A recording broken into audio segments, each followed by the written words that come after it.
1월 10일 수요일 신명기 4장 32절로 43절 비교할 수 없는 하나님입니다. 이제 모세는 이스라엘을 하나님 앞으로 더욱 가까이 인도하기 원하는 것이죠. 모세는 이스라엘이 과거 역사에서 경험한 하나님을 기억나게 하려고 지금 노력하고 있습니다. 하나님께서 이스라엘에게 보여주신 이러한 엄청난 일들을 그들이 기억해야 한다는 것이죠. 바로 그 하나님이 지금 우리를 인도하고 계신 하나님이시라는 것을 그들에게 보이고자 하는 것입니다. 32절부터 읽겠습니다. 내가 있기 전 하나님이 사람을 세상에 창조하신 날부터 지금까지 지나간 날을 상고하여 보라. 하늘 이 끝에서 저 끝까지 이런 큰 일이 있었느냐? 이런 일을 들은 적이 있었느냐? 어떤 국민이 불 가운데에서 말씀하시는 하나님의 음성을 너처럼 듣고 생존하였느냐? 어떤 신이 와서 시험과 이적과 기사와 전쟁과 강한 손과 편팔과 크게 두려운 일로 한 민족을 다른 민족에서 인도하는 일이 있느냐? 이는 다 너희의 하나님 여호와께서 애굽에서 너희를 위하여 너희 목전에서 행하신 일이라. 모세는 먼저 32절에 내가 있기 전 하나님이 사람을 세상에 창조하신 날부터 지금까지 지나간 날을 상고하여 보라. 지나간 날을 상고하여 보는 것. 굉장히 중요한 것이죠. 우리도 우리의 신앙 여정을 살피는 것은 언제나 우리 신앙에 도움이 됩니다. 하나님께 감사하며 하나님과의 관계를 더욱 돈독히 할 수 있는 우리의 삶의 자세 중 하나인 것이죠. 우리의 어려움, 우리의 고난, 우리의 환난 가운데서도 우리의 지나간 과거 가운데 하나님께서 베풀으신 은혜를 우리가 기억해야 한다라는 것입니다. 그 하나님의 지나간 은혜와 돌보심이 힘이 되고 능력이 되어서 앞으로 우리의 삶을 또한 유추할 수 있게 되어지는 것이죠.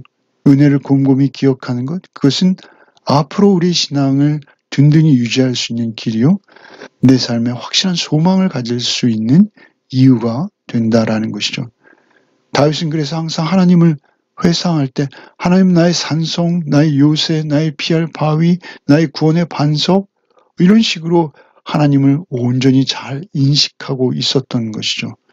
그 어렵고 힘든 사울의 그 죽음의 위협을 피해 다니던 다윗이 경험했던 그 하나님이 다윗이 선한 왕으로 이스라엘을 섬겨낼 수 있는 능력이 되었다라는 것을 우린 잘 알고 있지 않습니까? 지금까지 지나간 날을 상고하여 보라. 하늘 이 끝에서부터 저 끝까지 이런 큰 일이 있었느냐? 이런 일을 들은 적이 있느냐? 도대체 이런 일, 이스라엘이 경험했던 일을 들은 적이라도 있느냐?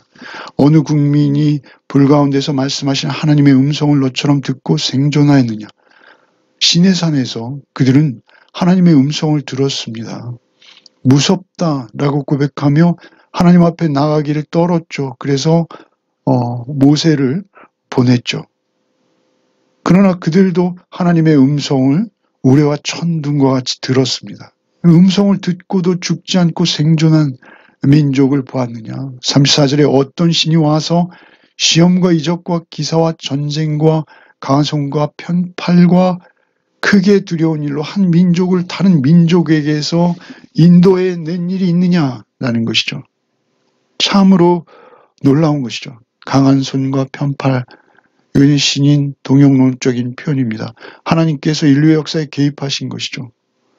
400년이나 종살이를 하던 노예 민족, 그들에게 아무런 군사훈련이나 사전의 준비도 없이 일순간에 그들을 그 군사 대국이었던 애굽으로부터 아무 탈 없이 탈출시킬 수 있는 그러한 일을 행하셨다라는 것이죠.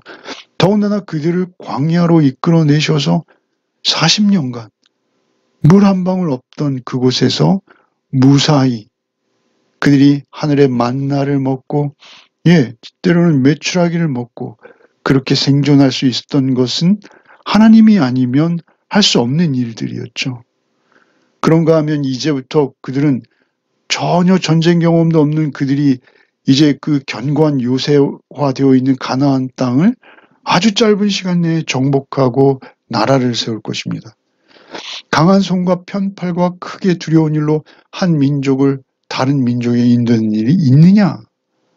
이는 다 너희 하나님 여호와께서 애굽에서 너희를 위하여 너희 목전에서 행하신 일이라.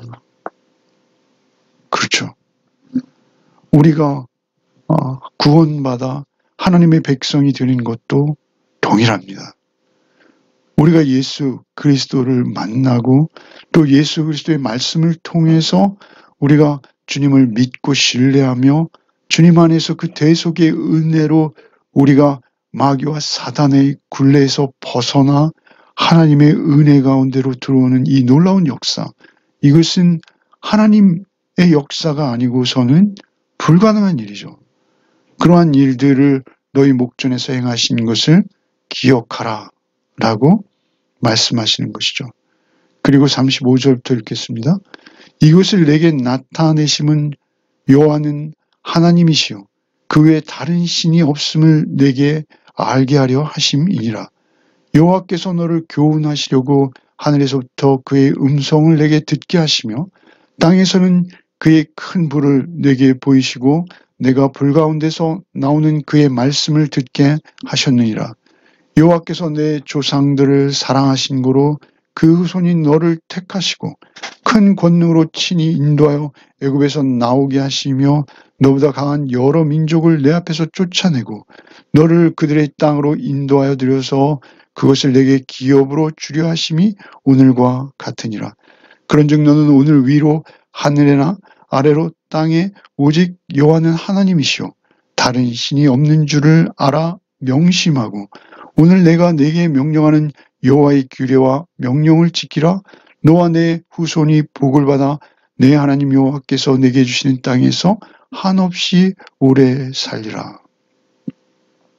35절부터 이것을 내게 나타내심은 여호와는 하나님이시요 그 외에 다른 신이 없음을 내게 알게 하려 하심이라. 이토록 놀라운 일들을 행하신 이유는 오직 하나라는 것이죠. 그것은 무엇입니까? 하나님의 하나님 되심을 나타내려 하시는 것이다. 36절에 여호와께서 너를 교훈하시려고 하늘에서 그의 음성을 내게 듣게 하시며 결국은 그들을 교훈하셔서 하나님 관계 속에서 하나님의 백성으로 살아갈 수 있도록 계속 그 음성을 들려주신 것이죠.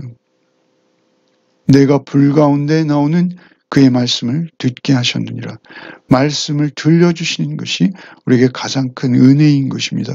37절에 여호와께서 내 조상들을 사랑하신 고로 사랑하셨다라고 말씀하시죠. 언약적 사랑이죠. 그 조건 없는 사랑은 놀랍게도 언약이라는 형식을 빌려서 우리를 찾아오시는 것이죠.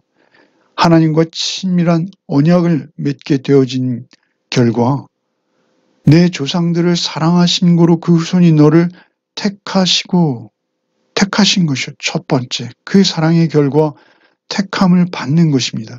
그 큰 권능으로 친히 인도 애굽에서 나오게 하시며 구원해 내시는 것이죠. 택하시고 구원해 내시고 그리고 38절에 너보다 강한 여러 민족을 내 앞에서 쫓아내고 그 땅으로 인도하여 들여서 그 땅에서 하나님의 백성으로 살게 하시는 것이죠. 내게 기업으로 주려 하심이 오늘과 같으냐. 기업, 그들의 몫이요, 그들의 상속이요, 그들이 하나님의 백성으로 살아갈 수 있는 터전인 것이죠.